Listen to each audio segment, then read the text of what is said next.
It's very interesting because when we often talk about the tabernacle or the temple, we tend to think of what's common and familiar to us, a church. And even as church architecture developed in the early years of Christianity, it often developed along the same model of the temple. But they really are very different things, and they're used in very different ways. The church is a gathering place for God's people. The church, of course, technically is God's people themselves, but the building that they gather in is also called the church. But the church is people, not a building. The temple is not people at all. It is a building, and it's not a place for God's people to gather. It's a place for God to dwell. It's a dwelling place, not a gathering place. When you look at the dimensions of the tabernacle and the temple, you'd find that there's really not a whole lot of room for the public to gather. In fact, the temple and tabernacle are both set up with limited access. That is, they don't let a whole lot of people in for just any reason.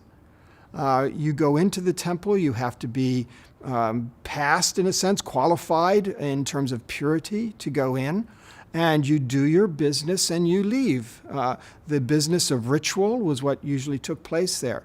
And so the rituals would be performed and people would go.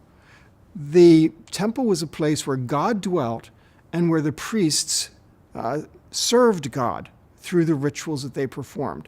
People could come and watch the rituals, and I'm sure sometimes they did, but there wasn't a regular gathering time, at least not in the Old Testament period, where people would come and meet and gather and talk and kind of be God's people in community.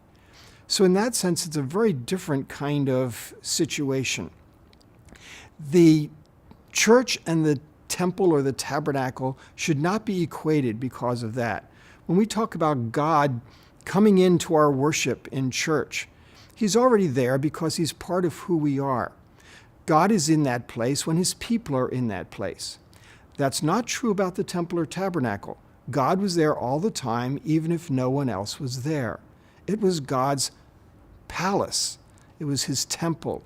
This is where He dwelt. It was His residence.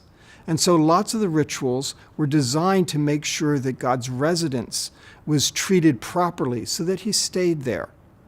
So in that sense, we have a very different model between the church and the temple. And we need to recognize that and not blend them together and get lost in all of that.